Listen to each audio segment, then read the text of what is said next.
Hello everybody, this is Tori, your facilitator.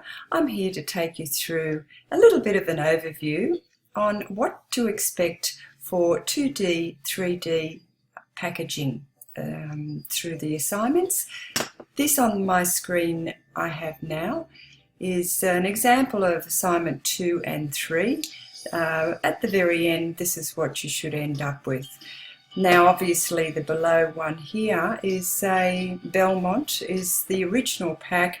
It's not very sustainable, and this is what we're going to be learning all about, how to change an unsustainable, which is foil, which goes into our waste bin, which is not very good for the environment, and it's actually dug into the earth and it takes a long time to decompose. We're going to try and design something really fresh and modern and new, and by reducing the size it's also more sustainable, and using sustainable materials which all go at the end into the recycle bin, which is better for our planet and better for everyone all around. Okay, so first of all I'm going to just show you a little bit about the platform and where to find some extra materials so you can get going. Then I'm going to show you through a little overview. It should really only take about 10 to 15 minutes. Okay, I'm taking you to the Martin College platform.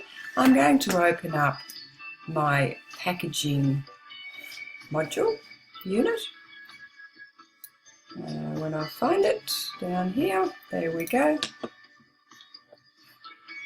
And what you'll find is we've got all your actual sessions in little squares here. If you go into the first session, you'll find you'll need to go through each of one of these. Some of them are just reading material, some of them are extra helpers. So go through each of them, read the material. You've got a lecture presentation there, and then at the bottom of some of the sessions too you'll find an activity. By each Monday I'd like you to hand in your activities for that week. You can either email me or put them on ePortfolio, which I'll show you where to locate that. And I'll just go back, this lovely little menu here, you can go back to your main screen. Okay, ePortfolio is all the way back to your home page. Scroll right down. I would have, in your welcome letter I've sent out, you would have an ePortfolio group. You can start that group. You can join that group if you like. Here's a group already going for packaging. Here it is here. And as you can see, there's quite a few students and they're already loading their stuff, so I can actually have a look at any time and give them feedback. Like I can go into their links. So when you're ready to do that, that's not an issue. There's also tutorials. I've given you a link. Really important to look at that story of stuff. That's the video to begin with. And a lady's actually replied about that particular sustainable movie. And yes, every Tuesday I'll be giving you feedback on what you've done that Monday. I also have to mark the roles, so it's a good way of keeping in touch and seeing how you're progressing through the unit. Make sure you also email me anytime you need to. Okay, let's just go back. I'm going to go back to my packaging.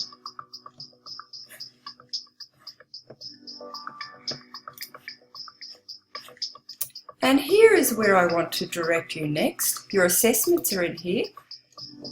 You've got your assessment tasks overview. Then you've got assessment task 1. You open that up and you can read all the information. Make sure you reread it before you submit for your submission notes. And also this is where you actually submit your assessment. So it's in the same place as where your assessment is. So when you're ready to submit and by due date, you need to go into that one. Okay, we'll just go back again. and I'll go and take you into forums. This is where here I am here, Tori Triffett. This is where I'd like to direct you for a whole lot of extra information. We have lots of, if you open up any of these, there's an overview here. You open up this one here and it'll take you through an overview. Each of them has got valuable information in them. So just go backs and forwards to and look right through all of them. The mind map, really important, how to create a mind map. That's the very first activity you do. And this is the video to watch. All I need you to do is to type that in or copy and type that into YouTube and look at that movie.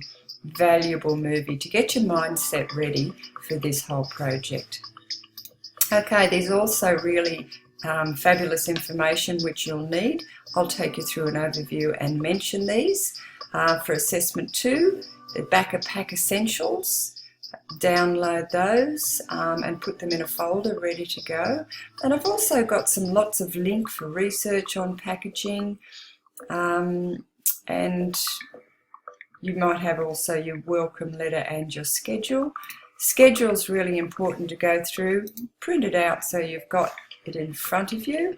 I will just save this and open it. There we go. This is another schedule for another group, V. There is a Christmas break there, so I've marked it in the Christmas colours. And each week you'll find that you need to go through those particular items. The assessments are due on, say, week 3 and week 5 and week 7, and there's a presentation. So what I'd like to give you next is just a quick overview. I'll pop that away and I will pop this one away. Quick little overview. I'm not sure where it's gone, hold on. Alright, so as I said, this is an example of another student's work submission. Beautiful example, but I'd just like to take you through it is a great example for what is in store. He's gone to a lot of trouble, of course. What you need to do firstly is design a template in InDesign to hold your work. We call them little presentations of each assessment. So he's done some nice little graphics at the top here and called it sustainable packaging, which it is. And then something down the side here where he can write some notes that will clarify what he's showing in the middle of the screen. Okay, he's got ongoing things. So this little background would be in your master pages, set in your master pages. So every time you bring down a page, you'll be able to hold that information. Okay, so let's continue on to the next page. So the first page there, is his mind map. A lovely mind map. There's some information about mind maps that I have got in the forums, so go ahead and have a look at that, or just Google mind maps. There's lots of different types you can do. You can do one by hand in pencil colour. Little drawings usually is nice to show what is a sustainable logo. You'll find this is an activity, and what you'll be doing is going through all your sessions, going through the activities, and they will become part of your assessment. Okay, so the activities, if I explain it properly, the activities and the sessions are like being in a classroom. So by doing the activities and the sessions, you're actually able to learn a lot more and piece all the pieces together to form a really strong assessment for a good mark in the end. Okay. Next page, attribute list is one of the necessities, all the things that you might think of when you're thinking of sustainability. And he's also done some research on sustainability, which is a really good idea. There is lots of reading material in the forums I've included for you, plus in the sessions. Forum lists, metaphor list. Metaphors are usually imagery, but metaphors meaning logos or sorts of things. I have my own Pinterest page. If you wanted to follow me in my Pinterest page, I have a whole board on just sustainable logos, which is a really nice idea to have a look at, and you can attach them to your boards anytime. You can pin them. So mine is just Tori Triffett. Have a look in there. It'll all help you. So metaphors usually, the student's done it a little bit differently, but metaphor is usually lots of different images of logos, which is a good idea to research logos as well, because you need to research. Okay, he started his initial sketches. He kind of liked the idea of a butterfly, as butterflies recycle through their life quite quickly, and it's sort of because it's also origami. He liked the folding of origami into a butterfly, so that was something that he was working on. It's just a design process, and he would be sending these backs and forwards to me, and I'd be giving him feedback. As you can see on the left hand side, he's written my feedback in there. So through the development, I've actually suggested that he put a whole lot of, there's 12 there, different colours, and see which ones work the best. Another good process to go through. Okay, logo design, final, and my feedback there. What colours work the best? Then the 3D rendering side of this program, of this unit, is designing some bottles and boxes. Now there are some tutorials there. Again, through your sessions, this is such an easy, lovely little process. It looks complicated, it's not, but it's you'll love it. You'll actually get excited how easy it is to render a lovely shaped bottle or a box. Okay, another good tool for you for later on. Okay, so that would be the end of assessment 1.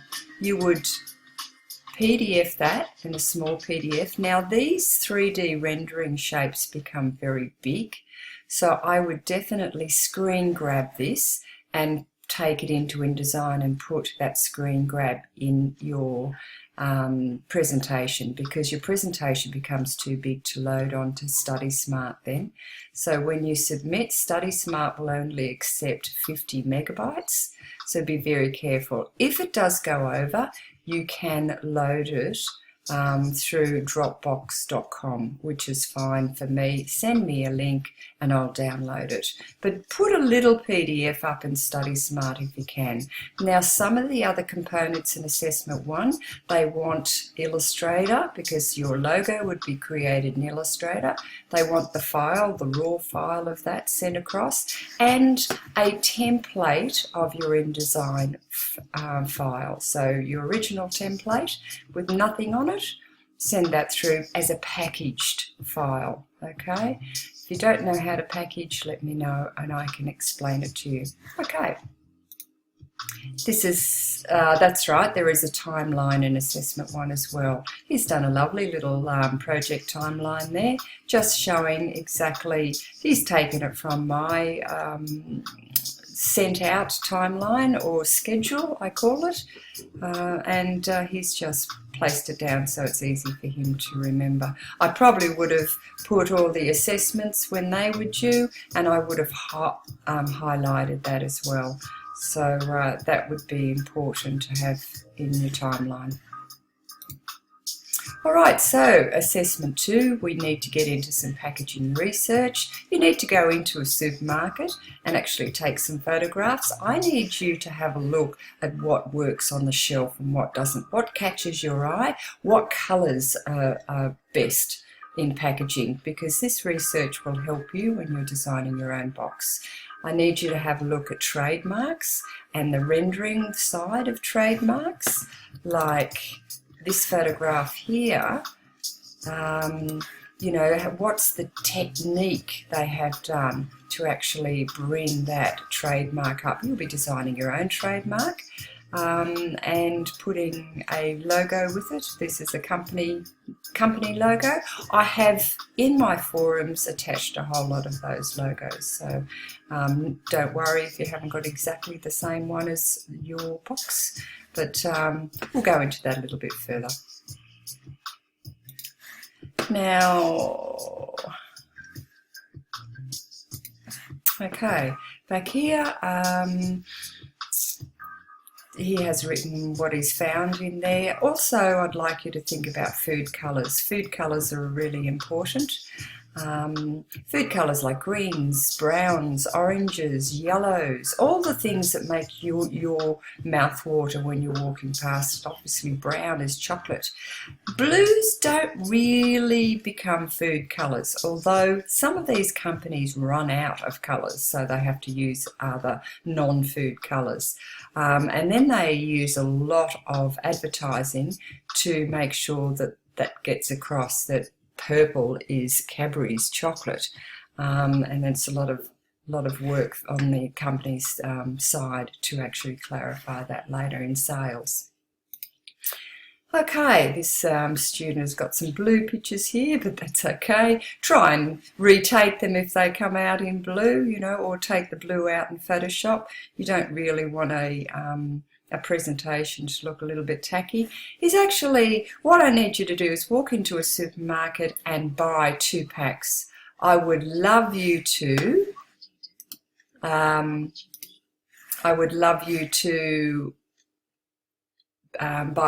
one sustainable pack and one unsustainable pack. Now, in terms of unsustainable, this is a sustainable example, which is great. It's a box, which is great. Everything that this forms goes into, every part of this packaging goes into the recycle bin.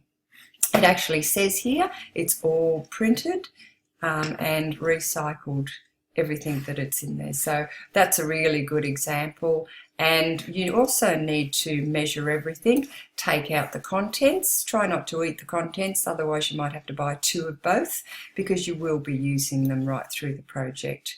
That's why I suggest probably Tim Tams wouldn't be a good idea if you can resist and if your family can resist. So yes, you need to analyse this pack and just find out how much wastage. Now, as you can see, the contents here, the pack is a lot bigger than the contents, so we also think that reducing the size is a good idea.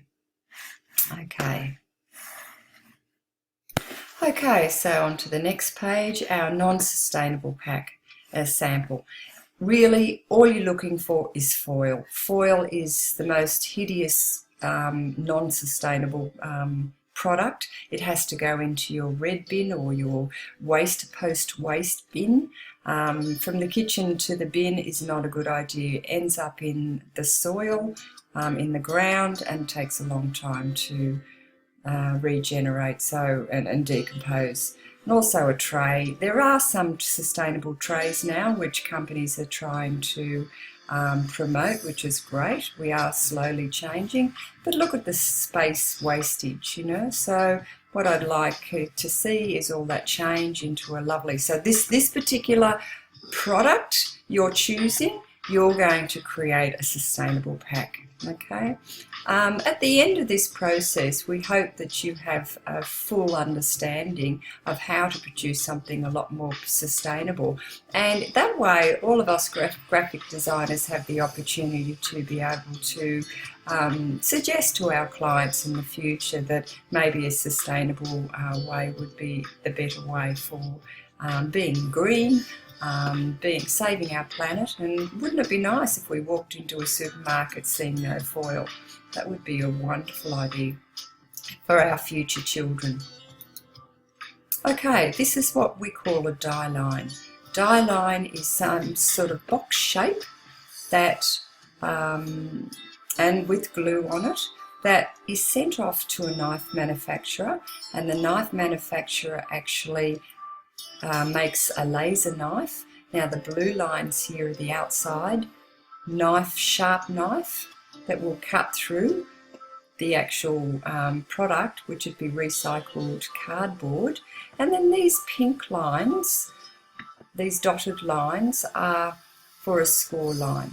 Now he's doubled up with the original, so he's got old and new comparison. He's got the original pack there. You don't really have to have the original pack, but he's just showing how much smaller it is. So it's really up to you. I'd just like to see a page with a really nice clean die line. There's tutorials on how you do that in Illustrator. This whole project is done in Illustrator other than the presentation that's in InDesign.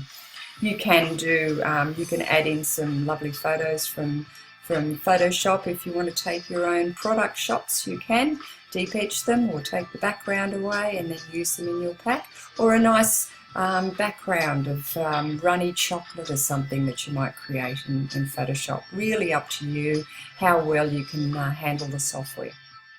Okay. Then he's got his final die line. Okay, just indicate with either a different colour or a shape, filled in shape. You don't have to have crosses. That's where the glue would go. Okay, from there you need to print it out, print out your die line. I'd actually suggest you cutting it out, putting it together and making sure that the original product is going to fit in there. This is called a prototype. You might cut out a few of them and resize them because all of a sudden it's not quite the right size. Really important to do this, okay? Also, you need to, on that final size that you're very happy with, you need to actually draw your new fresh design, taking the information from your original unsustainable pack. Now I do have information in my forums that will be able to help you. I've got a barcode, I've got nutritional information, and anything like product information or company details that can actually be taken from your pack, original pack. You need to come up with a new trademark. So think about having lovely strokes and, like this one, strokes and drop shadows. I have got tutorials in the forums how to do that. So go to town, have fun with that. Okay, it keeps popping up. All right, now at this point you need to give me, send this to me and I will give you some feedback. And this is what he's done. He's gone, this is all the feedback here. Now, just to note, first of all, this is the end of assessment 2. Up to this stage you've done your die line and put a template in, or just a design in thumbnail we call them, and then you send that to me and then you start your assessment 3 and that becomes your artwork in Illustrator. So he's gone ahead again, he's used a colour that I didn't feel that was food colour, and these lines didn't really say much. He had some nice little spots there, but they weren't really working because black means burnt, White pops, which is great, but these little few tweaks we had to do, and these numbers were the feedback. So I'd like you to send me a PDF at this stage, so then I can give you little notelets to what seems to be going on, or to change. Now that looks brighter. We've got rid of the black, we've got rid of the blue, and all of a sudden everything makes sense. Little things to note also is when you're putting a barcode down, copy and paste the information from my Illustrator files. Just copy and paste them in exactly the right size, the same size. Don't resize them when you put them in your artwork because by law you have to have a certain size. The type has to be a certain size. They will measure your type. That's why most people go all capitals, and your pack has probably got all capitals. Please do all capitals because by law you have to have your type size 1.5 millimeters in height, and they will measure the lowercase if if you've got lowercase in your type, and unfortunately that'd probably be knocked back because it's too small. So 1.5 in height, make sure it's all capitals, and I'd be probably even putting it in a Arial narrow if you've got a lot of information there. Okay, try and use only one or two fonts if you possibly can. Also, when it comes to a barcode,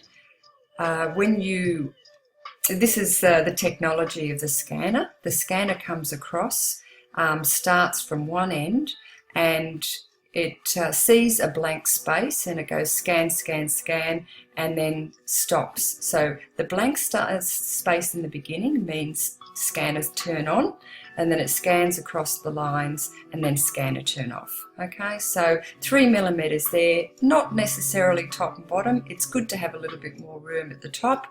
I think I've asked him to adjust that because the stamp goes through at production stage, and you need to allocate room for that. Now, no matter what background, you need a pure white behind there, because if you've got colour behind, those bars will be read as extra numbers, and Woolworths and all the supermarkets will reject it if it's not working properly. Okay, quite hard to get into Woolworths and the supermarkets. Coles, I have had lots of products in there. I will show you a packaging job that I recently had printed in China. It was going to house some lovely canisters, heritage canisters from our bygone time, where you can put biscuits or whatever in, and this box was quite big. This was a window that was going to be cut out. So as you can see, I've got my die line shape. I've got all sorts of, we'll be printing this CMYK, and then one PMS colour, so it'll be a 5-colour job, what we call a 5-colour job. There's some information there, the size of the box, and we've got registration marks. So again, made in China. Again, we have to go through the rules and regulations, but packaging in general is quite fun. I mean, these sorts of, this is a non-glue fold here, and this is a tongue and groove type closure, and it's a economical way. That base would hold the canisters quite well. The canisters were made out of metal. So that was that one. Back to my, okay, so sorry, it's gone right back. I'll just quickly go through.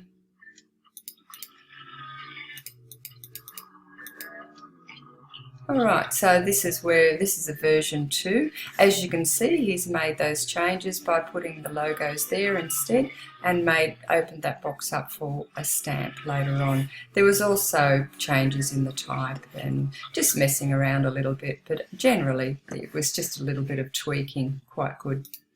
Okay, and then from there he's gone to Officeworks is a good way of printing out your pack. Just take a PDF, a good quality PDF, down to Officeworks in an A3. If you've got more than one A3, or if it's oversized to the one A3, just do 2 A3s and print it out on a thicker paper. Usually 210 or 200 and up to 300 if they've got it. 300 GSM is great, but just ask them for a cardboard style paper that they can print out on. I would suggest you actually print 2, just in case you make a wrong cut somewhere and it's destroyed the first pack. So always good to have 2. Then take it out on a cloudy day and take a photograph. That's really important. Because the cloudy day is like white boxes in a photographic studio, and it gives you perfect shading. There's no real shading on one side like the sun would give, and it's nice and soft and bright. So that's a little hint for you. So that would be the final for you. And then he's got before and after comparison, which is fantastic. I've got before there, so that's what I mean by 2 bags if you need to, because he's already opened one and destroyed it and probably eaten it. But also you can re-photograph that with the finished product, and you should be, if you get to this stage, you should be really happy with this, because it's downsized, it's completely recyclable, and he's made it a bit of fun too for the kid market, which is made shapes out of it. So, and I know that the student was very happy with it as well. Okay, and then he's just finished with a little conclusion. All right, so that is the overview. If anyone has any questions, I'm happy to email me, or I'm happy to ring you with those to answer those questions. And I hope this has been helpful for you. All right, everybody, enjoy the unit as much as I enjoy teaching it, and hope to talk to you soon. Bye-bye.